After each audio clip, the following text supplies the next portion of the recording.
So the Golden State Warriors are in a pretty interesting situation to say the least. They are standing at the second seed in the West right now with 24-6 behind the Phoenix Suns, and they're being led by Steph Curry and Klay Thompson, who's going to be coming back pretty soon around early January. So today we're going to be talking about the Golden State Warriors, why I think they're going to be making a deep playoff push, and why this roster is interesting to say the least overall. So before we get into the video, I'd appreciate you guys drop the like and press the sub button. 2 videos for 1K. And honestly, I can't thank you guys enough for 1K. We finally have a Discord server for 1K, courtesy of my boys Shay Texan and Peak. I'll leave the Discord link in the description down below. And to say thank you again to Shay Texan and Peak, two of my biggest supporters. One of my biggest supporters, and they've been killing it, man. So appreciate you guys. Discord link in the description. And getting into the video right now. Let's start off with Steph Curry. So Curry overall averaging 27 points per game, 6 rebounds, 6 assists on 43 from the field and 40 from 3. Good overall stats. He's almost actually 50-40-90, which is pretty interesting.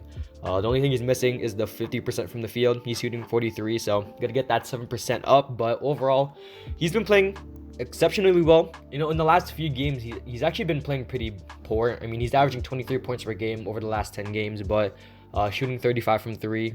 Shooting 35 from 3 and 35 from the field overall. So in terms of last 10 games, he hasn't been playing too great, but overall he's been playing pretty well to carry this Golden State Warriors team.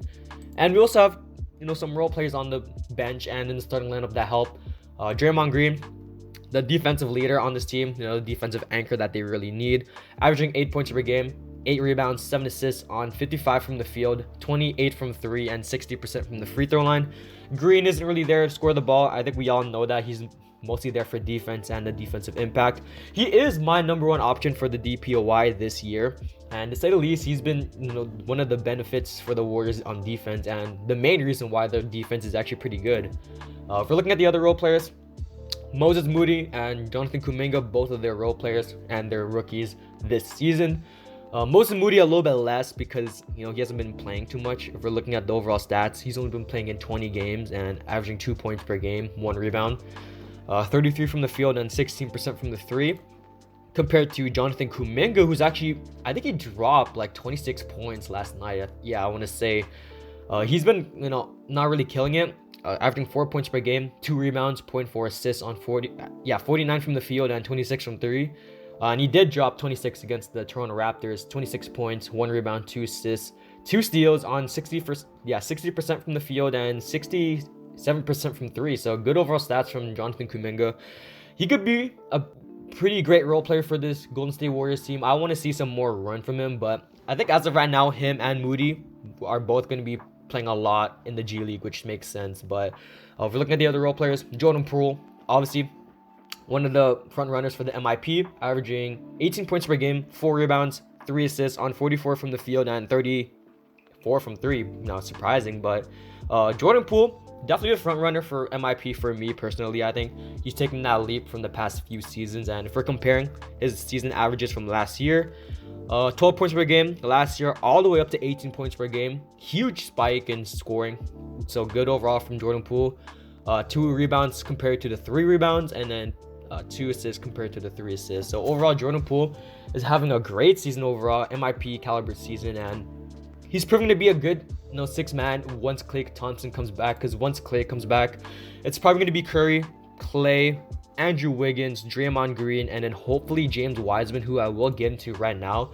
Wiseman has not been playing at all. If we're looking at the stats right now, 14 days ago, Wiseman still hasn't resumed scrimmaging and continues to be limited to individual workouts. So I'm just assuming that Wiseman is definitely not going to play anytime soon. And his season averages last season were actually pretty great.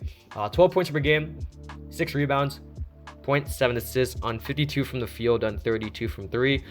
Wiseman has some potential. The only thing about him is that, he's very injury prone. If we're seeing right now, he, hasn't been doing anything in terms of scrimmaging. So if he can stay healthy, he can prove to be a good, big man for this team, because they really do need a big man. They are running Kevon Looney. He is 6'9", and he doesn't have the potential of James Wiseman, but he's doing a pretty okay job of playing the center position well. And if we're looking at the other guys, Gary Payne is also someone to look out for. I think he's pretty underrated, if I'm being honest with you. Gary Payton II, he's been proven to be a very, very great defensive player, averaging 7 points per game, actually, 3 rebounds, 0.7 assists, and 1 steal per game on 66% from the field and 40 from 3. He's proven to be a really great role player, and off the bench, I really view him as a good defensive player, defensive presence that they really do need off the bench. And this Golden State Warriors team, their defense is really underrated. Draymond Green, Andre Iguodala, Gary Payton II, but also people like Klay Thompson, who is definitely a great defender at his position, the shooting guard. A good 3-and-D player, but also someone that can shoot the lights out of the 3. So overall, this Golden State Warriors team, I think they're going to go pretty deep in the playoffs. Now, in terms of if they can win the finals, I'm not too sure about that, but I think at best they can make the Western Conference Finals. That's where I have them. But overall, they could make a deep playoff push. I think they're better than the Jazz, the Grizzlies, the Clippers, and the Nuggets, with all of them having injuries. But, against other teams like the Suns, maybe. But I don't know. The Warriors, they have a lot of potential. Jonathan Kuminga, Moses Moody. A lot of good potential right there. Hopefully they can figure it out, and hopefully they can just keep this winning streak going. So that's the video. I'm in JDC, and God bless.